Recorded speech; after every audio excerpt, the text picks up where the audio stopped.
Kung nag-isgot kini siya o inheritance, nagwali ko o kadaghan about inheritance, kung lahi ni siya o impact sa atong kinabuhi ng kaisunan, tungod kay kini naghisgot kini sa kabubuton sa Ginoo.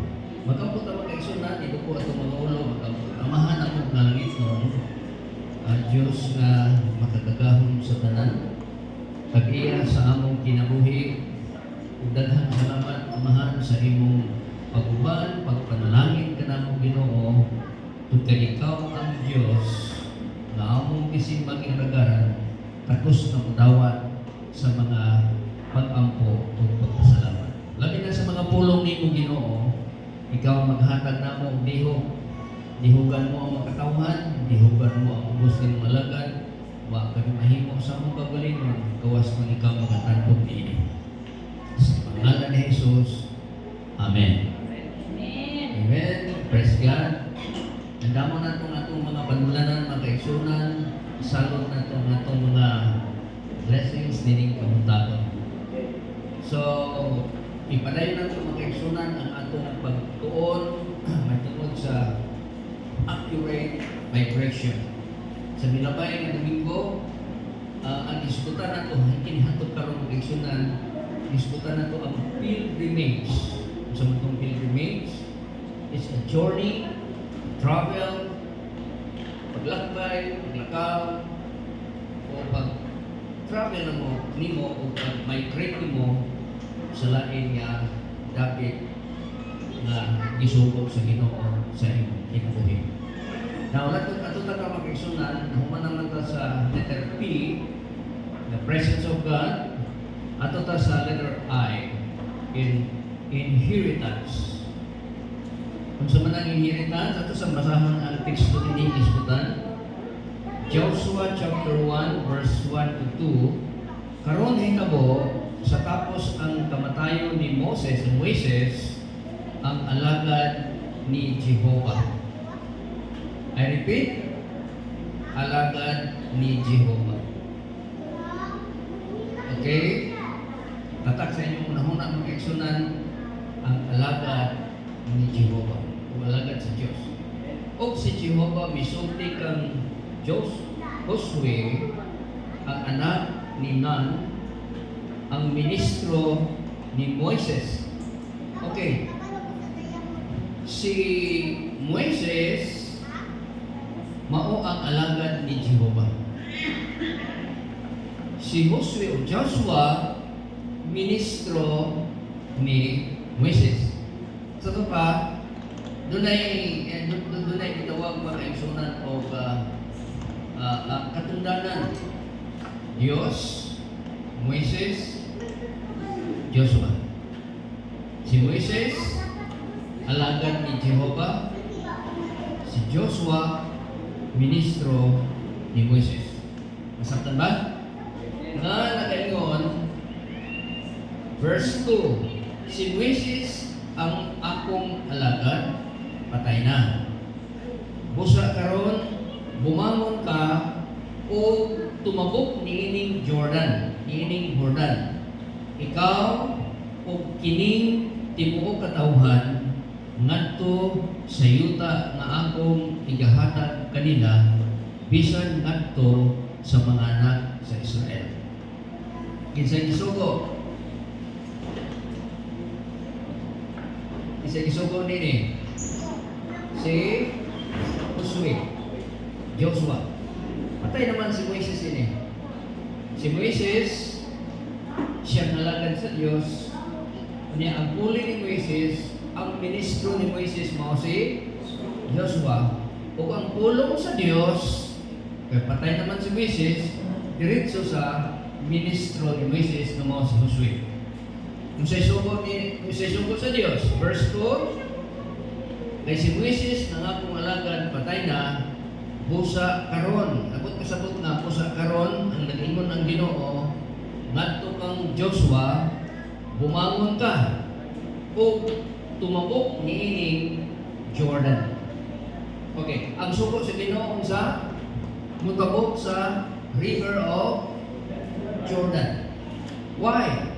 Okay, dunay mga mahinungdanon nga mga mensahe niining kabuntagon mga kaigsunan. Ang sugo sa Ginoo mutabok sa Jordan. Nga naman, mao ang iyang kabubuton. Unsa man day tabok sa Jordan, mao ang promised land. Okay? Sakto na to? Ang sugo sa Ginoo mutabok aron ka makaadto sa promised land. Ikaw o kining tibuok katawhan ngadto sa yuta nga akong gihatag kanila bisan ngadto sa mga anak sa Israel. So kini nga mga mensahe nagasimbolo kini sa kinabuhi sa mga katawhan karong sa atong panahon karon nga ang sugo sa Dios nga ang mga katawhan niya kita isugo niya nga moadto sa yuta sa saan nga mao ang kalangitan. Ang kabubuton sa Dios nga moadto ta sa kalangitan. Okay? So, iskutan nato karon makaigsunan ang kabubuton sa Dios. What is inheritance? The word inheritance means legacy. Legacy o kabilin o birthright katungod sa imong pagkainanak o state, estado, or heritage, kanang kabilin. Mo rin po kasabot kanang gitawag o inheritance. Okay. The inheritance of the promised land was contingent or a chance upon accurate migration across Jordan. Ang pagkasabot sa pinsayo nato mga kaigsunan, ang panulundon sa yuta sa saan mao kini ang chance nga mahimo nga accurate ang atong ilang paglakbay lagpas o luyo na nagitawag o across Jordan. Kung ipasabot mga kaigsunan, kung dili pa ka maabot luyo sa Jordan, wa pa ka makaabot sa kabubuton sa Ginoo. Kung dili pa ka maabot dito sa sugo sa Ginoo, dili pa na mao ang kabubuton sa Dios sa imong kinabuhi.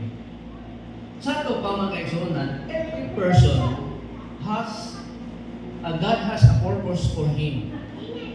Matag tao, matag Kristohanon, ang Dios dunay katuyuan sa iyang kinabuhi. Amen. Ako sa inyong kinabuhi, kung ako kibalo sa inyong plano, kibalo sa inyong sunod sa inyong kasing-kasing, every person has its purpose for his children. The purpose is to do the will of God. Ang katuyuan, mao ang pagtuman sa kasukuan sa Dios. Then kung naman ninyo sa akong pagbasa kanina, ang Dios, ang iyang alagad mo si Moises. Mismo ba ang Diyos nanaog o mo'y nagpastor? No. Si Moises nanaog, ang Diyos nagsulti kang Moises, mao nga naa sa yuta, mao ang pastor sa katilingban sa Israel. Sa ito pang mapulong sa Diyos, naa sa alagad sa Diyos. Amen? Now, atong ibaluan nga ang kabubuton sa Dios or the accurate migration across Jordan, luyo sa Jordan. Kung dili pa ka motabok sa Jordan makaigsunan, wala pa ikaw diha sa kabubuton sa Ginoo. Okay, malayo na sunan. Pila ka tribes ang anak ni Jacob o Israel? Ano na 12 tribes. Laro na ito na yung kaigsunan. Si Israel o si Jacob, ano na siya 13 ka mga anak. 12 ka na anak niya mga lalaki, doon na po siya ika-13 mga sa kababae. Pero kay ang mga babae nito, dili siya kalabutan, mahimong lakad sa mga kaliwatan. So, 12 lang sila, doon 12 man ka mga lalaki. 12 man ang lalaki, 12 ka tribo ang mga anak sa Israel. So, netong panahon na mga kaigsunan, samtang gipagawas sila gikan sa Ehipto, o niya, matong pas pala ang kasulatan, katong 12 ka tribo, mga kaigsunan, 12 ka tribo, magdala ni Moises, gikan sa Ehipto, milakbay sila sunod sa, 40 years. 40 years ba? 40 years. Nilang lakbay. Ano kayo ba? Ang uban dito sa kamingawan, dito ng mga tao, o dito po sila nangamatay. Kung dito sa wilderness mga kaigsunan, wala silang tanong, wala silang magbukas, wala ni silang mag-ani. Ang ilang mga sakot mga kaigsunan, ang isulong, sa dahil samtang mo dako, mo ispan na ilang lawas, mo ispan mo na nila ang mga sakot. Ang ilang mga sandalias, dili mga daan. Diba? Ang ilang mga sandalias, dili mga daan.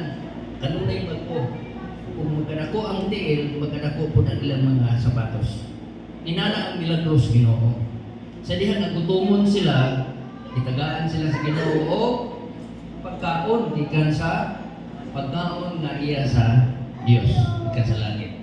Sa dihan nauhawon sila, kuslukon lang ang bato, mugawas ang tubig, kung sila, mga kaigsunan, matagbaw sa ilang kauhaw.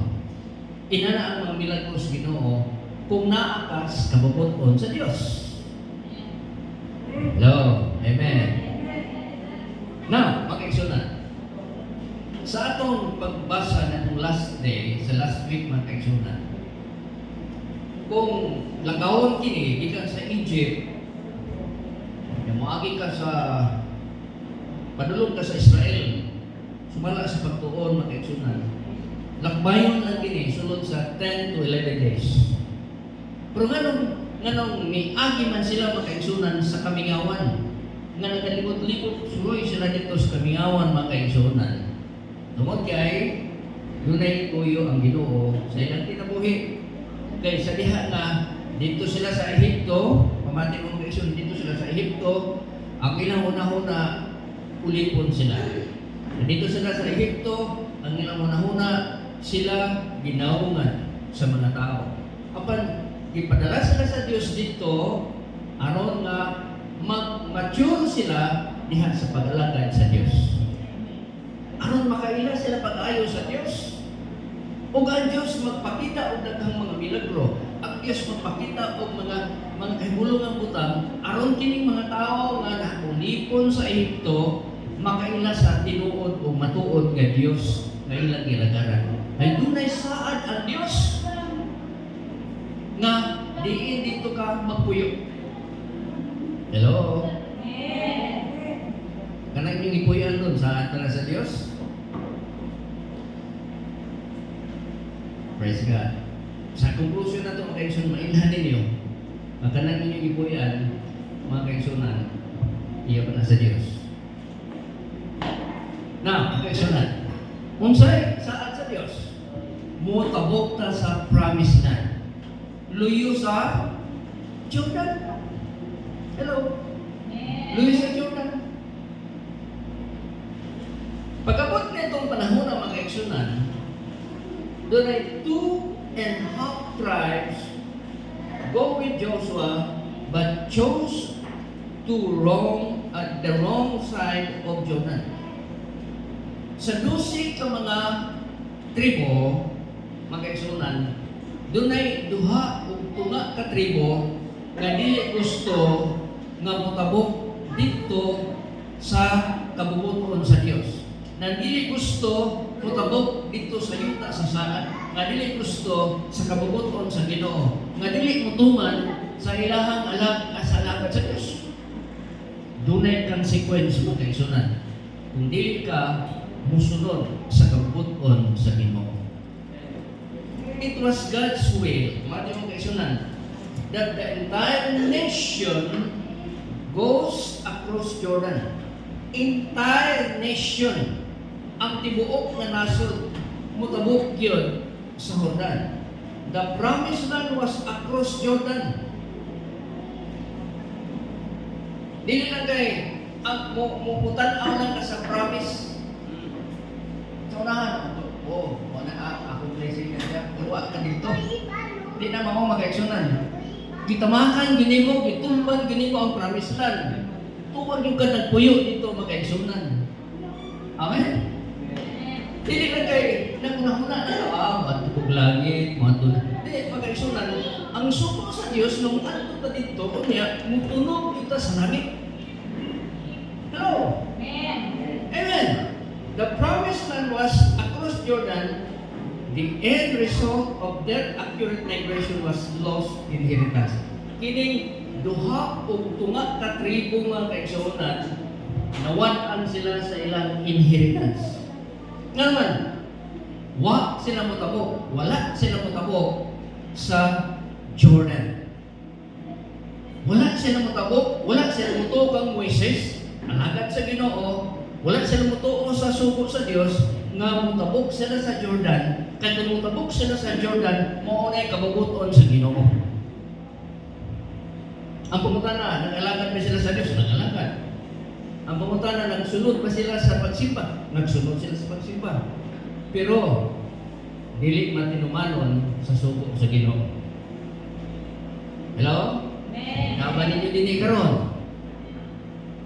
Apil sa simba, apil sa prayer meeting, apil sa Bible study, apil sa mga conference, apil sa tanang mo. Pero, dunay putang nga, wa ka sa kabubuton sa Ginoo, dunay consequence makaisunan, hitabo siya, hitabo. Wala kay inheritance diha sa Ginoo. Ano man, ang gusto sa Ginoo, mutuman ka sa iyang kabubuton.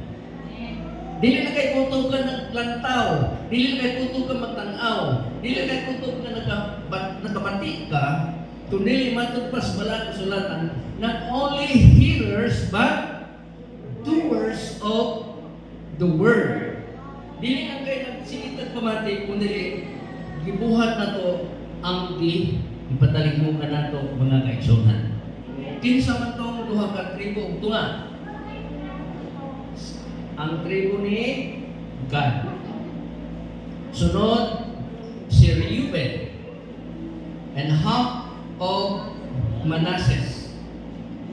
Kini mga kaigsunan, ang tibuok yun nga tribo ni Gad, ang tribo ni Reuben, o ang katunga sa tribo ni Manasseh. Develop a vision outside of Moses. Doon na sila'y pananaon nga outside sa pananaon ni Moises. Doon na sila'y pananaon, doon na sila'y mga panglantaw nga outside sa kabubuton sa Ginoo. Doon na sila'y mga paghuna-huna, pag-alagad kunuhay sa Ginoo, pero wala sa kabubuton sa Ginoo. Nga doon na sila huna nga, dili na lang sila mutabok sa suba sa Jordan. Dito sila magpabilin, na ikaw na sila mulantaw sa promised land. Hello? Nga kaigsunan, kini mga dohana, ang ilang request mga kaigsunan. They request not to be taken across Jordan. Mura ni sa tao nga, sige, simpa lang po. O sige, apil lang ko din sa pag-alagad, din sa inyong simbahan. Pero, kanang magpakasa, pwede rin kung di ko atong langit, basta kung apil lang ko sa pagsimba. No, sama niya mga kaigsunan. Verse 2 and 5. Numbers chapter 32, verse 2 and 5. Pamati mo mga kaigsunan. Ang mga anak ni God o ang mga anak ni Reuben ming adto og ming sulti kang Moises o kang Eleazar, ang saserdote o ang mga prinsipe sa katilingban nga nag-ingon ang Atarot, ang Dibon, ang Jaser, ang Nimra, ang Disbon, ang Ilen, ang Saban, ang Nebo o ang Biyon. So mga kaigsunan, kining mga pangalan mga kaigsunan kining Atarot, Dibon, Jeser, Nimra, Gisbon, Ilel, Saman, Nibo, Bion mga kaigsunan. Mao kini ang nakapadani nga motabok sila sa yuta sa saan. Unsa man dai kining dapita mga kaigsunan? Kining dapita nga sa kapatagan kini sa Jordan. Diin dito natukod ang kanang gitawag og Sodoma ug Gomora. Pagkatampok gyud kaayo nga dapit, pagkanindot kayong puy-an, pagkanami kayong sitwasyon ditong dapita, og mayon si God, og mayon si Reuben, ang katunga sa tribo ni Manases, dinhirata kay tampok kaayo ang yuta. Dinhirata kay maayo kining dapita. Mangnanong ka din sa atong kaumahan, makaharvest ka. Kanya bisan mo tabok na dito sa yuta, sa saan, mananong ka dito, makaharvest gahapon ta. Pwede na kita na makaharvest. Pero ang problema diha, kung dili ka mo tabok, wala kas kabubuton sa Ginoo. Doon ay consequence. Bisan naakas kutang kalibutanon, kung wala kas kabubuton sa Ginoo, mga kaigsunan, doon ay resulta nga may tapok sa imong kinabuhi. Kutang na niya mag-isunod sa resulta. Dinhi maghimo tag negosyo, dinhi maghimo tag syudad, dinhi maghimo tag katilingban, pwede ra. Kung adto ta sa yuta sa saad, maghimo tag syudad, maghimo tag katilingban, maghimo tag kabanayan, pwede ra. Pero dinhi napita makaigsunan, wala sila sa kabubuton sa Ginoo. Ang gusto sa Dios nga kung mananong man ta, kung magbutang man ta sa atong negosyo, naa sa kabubuton sa Dios. Amen. Praise God. Bisag unsay imong pagpanikamot ni kinabuhi, bisag unsay imong buhaton ni kinabuhi, sa tanang mga business strategy, sa tanang bisag eskwela ka, daghan imong eskwelahan, pero kung wala kas kabubuton sa Ginoo makaigsunan, dunay consequence. Dahil mga tao makaigsunan, misunod sa kabubuton sa Ginoo, gi-bless sa Ginoo. Wala man siya moagid dagko kaayong negosyo, pero wala sila pagabsi sa Ginoo. Nga naman, naaman sila sa kabubuton sa Dios. Nagtanong sila, gi-bless man sila sa Ginoo. Nagnegosyo sila, gi-bless man sa Ginoo. Nag-eskwela sila natapos, gi-bless man sila sa Ginoo. Nga naman, naa sila sa kabubuton sa Dios. Hello. Now, reaksyonan. Karon. O kung niya, ang yuta, gihampak, pamati mo reaksyonan. Kini yuta ang ilang dipili, verse 4. O verse 4. O kay yuta, gihampak ni Jehovah. So, gihampak ka nang gihampak o sa ito pag tunglo. Gihampak ni Jehovah sa tubangan sa katilingban sa Israel. Mo'y usa kayo alang sa kahiyupan. Ug ang imong sulugon adunay kahiyupan. Ug sila miingon, kung kami makakaplag og galuoy sa imong mga mata, itugot na kini yuta ihatag ngadto sa among mga sulugoon aron magkapanag-iya nila. Ayaw kami pagdad-a ngadto tabok sa Jordan. Naghangyo sila sa ilahang leader nga mo si Moises nga ayaw kami pagtad-a tabok dito sa Jordan. Buti pasabot mga kaigsuonan ang ilang request nga kanang dili sila katabukon sa kabubuton sa Ginoo. Ang ilang request nga musulod sila sa ilang kaugalingon nga kabubuton, dili sa kabubuton sa Dios. Now, ang puntos din mga kaigsuonan, chapter 32 verse 10 and verse 15. Ang 10 ang ingon din mga kaigsuonan, wala man sila musunod sa sugo sa Dios. Verse 10, ang kalibot-got ni Jehovah misilaog ni adtong adlaw. Kay kung dili ka musunod sa kasubuan sa Dios. Ang kalibot-got sa Dios misilaog. Saan ang misilaog? Misika. Ang sigang dako. Di ba? Kada kita magikan magsunog ka o dako niya misilaog yun siya. Dakong sunog. Dili lang kay katong gamay ni sika. Misilaog niadtong atawa. Kay kung dili ka mutuman sa kabubuton sa Ginoo, ang kalibot sa Dios mas misilaog, masilaog diha sa musika diha sa imong pagkadili matinumanon siya ang kabubuton. Verse atong tiwaso pagbasa, og siya nanumpa nga nagingon sa pagkamatuod walay bisan kinsa nga tawo nga magatungas gikan sa Ehipto sugad sa kaluhaan katuig kaluhaan katuig paniwigon og ngadto sa itaas ang makakita sa yuta nga akong gipanumpa alang ni Abraham, ni Isaac ug ni Jacob tungod kay sila wala magsunod kanako. Unsay silot sa Ginoo?